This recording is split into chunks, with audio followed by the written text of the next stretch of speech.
नमस्कार, आप देख रहे हैं टाइम्स ऑफ उत्तरांचल। मैं तुलसी प्रीति स्वागत करती हूं आपका आज के इस बुलेटिन में। शुरुआत करेंगे मुख्य सुर्खियों के साथ।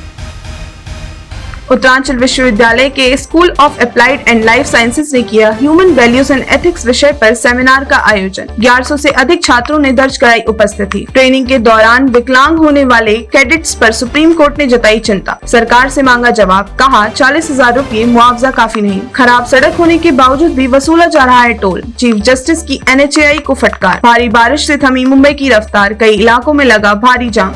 लोकल ट्रेन और फ्लाइट्स हुई डिले। हरे निशान पर बंद हुआ शेयर बाजार। 676 अंकों से उछाल के बाद 81,273 पर बंद हुआ सेंसेक्स। अब खबरें विस्तार से।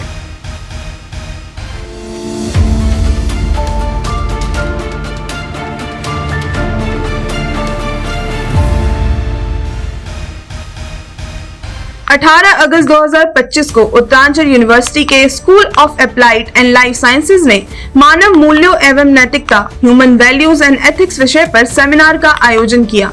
आयोजन का उद्घाटन विश्वविद्यालय के chancellor Shri Jitendra Joshi, vice chancellor professor doctor Dharmabuddhi, निदेशक प्रोफेसर अजय सिंह और doctor S Farooq, president of Himalaya wellness company ने किया। वक्ताओं ने नैतिकता, चरित्र निर्माण और मानवीय मूल्य जैसे दया, ईमानदारी, सम्मान और जिम्मेदारी के महत्व पर प्रकाश डाला। कार्यक्रम में 1100 से अधिक छात्रों ने भाग लिया और इसका संचालन डॉक्टर शिखा ठाकुर व डॉक्टर सोनिका कालिया ने किया। सुप्रीम कोर्ट ने ट्रेनिंग के दौरान विकलांग होने वाले कैडेट्स पर चिंता जताते हुए बहुत गंभीरता से सवाल उठाया है।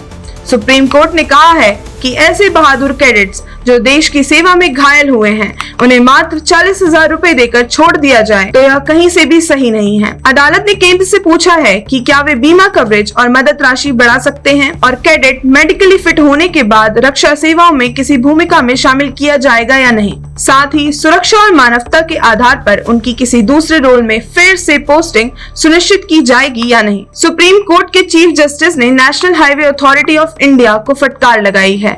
जब सड़कें टूटी फूटी और खराब हालत में हैं, तो लोगों से टोल क्यों वसूला जा रहा है। कोर्ट ने कहा कि टोल वसूली का मतलब है यात्रियों को बेहतर सड़क और सुविधाएं देना। अदालत ने NHAI से जवाब मांगा है कि ऐसी स्थिति में टोल वसूली कैसे जायज ठहराई जा सकती है।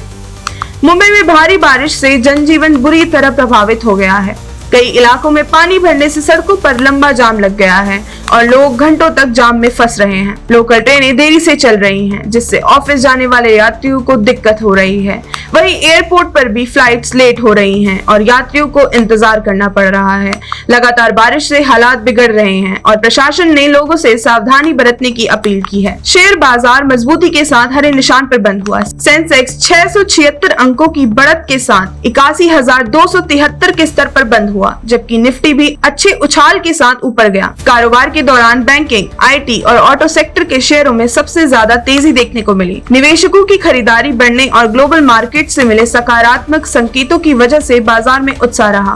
इससे निवेशकों की संपत्ति में अच्छी खासी बढ़ोतरी दर्ज की गई है। वोट चोरी के मुद्दे पर विपक्षी दलों ने चुनाव आयोग पर गंभीर सवाल उठाए हैं। विपक्ष का आरोप है कि कई जगहों पर वोटिंग प्रक्रिया में गड़बड़ी हुई है और मतदाताओं के अधिकार से खिलवाड़ किया गया। इसी को लेकर विपक्ष ने प्रेस कॉन्फ्रेंस की और चुनाव आयोग से जवाब मांगा कि आखिर इतनी शिकायतों और आरोपों के बावजूद अब तक कोई सख्त कार्रवाई क्यों नहीं हुई। विपक्ष ने साफ कहा कि चुनाव की पारदर्शिता और जनता का भरोसा बचाने के लिए EC को तुरंत कदम उठाने चाहिए। बिहार विधानसभा चुनाव से पहले कांग्रेस नेता राहुल गांधी की वोटर अधिकार यात्रा ने सियासी माहौल गरमा दिया है।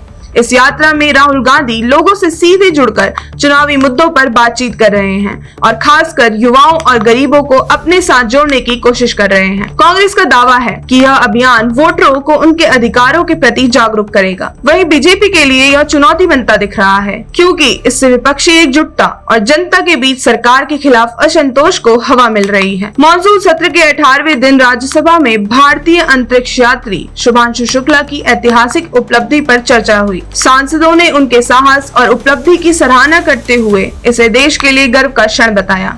चर्चा के दौरान यह भी कहा गया कि शुक्ला की कामयाबी से भारत की अंतरिक्ष यात्रा को नई दिशा मिलेगी और युवा पीढ़ी में विज्ञान व अंतरिक्ष अनुसंधान के प्रति रुचि बढ़ेगी। कई नेताओं ने सरकार से अंतरिक्ष कार्यक्रमों को और मजबूत बनाने की अपील भी की। उपराष्ट्रपति चुनाव को लेकर सियासी तस्वीर और साफ हो गई है। बीजेपी ने अपने उम्मीदवारों की लिस्ट जारी कर दी है, जिसके बाद विपक्षी इंडी गठबंधन ने भी ऐलान कर दिया कि वह इस चुनाव में अपना उम्मीदवार मैदान में उतारेगा। गठबंधन का कहना है कि यह चुनाव केवल एक पद का नहीं बल्कि लोकतांत्रिक मूल्यों और विपक्ष की आवाज को मजबूत करने की लड़ाई है। ऐसे में अब उपराष्ट्रपति चुनाव में सीधा मुकाबला सत्तारूढ़ दल और विपक्षी गठबंधन के बीच तय माना जा रहा है। पूर्व chief justice of India Sanjeev Khanna ने एक देश एक चुनाव के प्रस्ताव पर सवाल उठाते हुए कहा कि यह कदम लोकतंत्र और देश पर विपरीत असर डाल सकता है। उनका कहना है कि अलग अलग राज्यों की राजनीतिक और सामाजिक जरूरतें अलग होती हैं।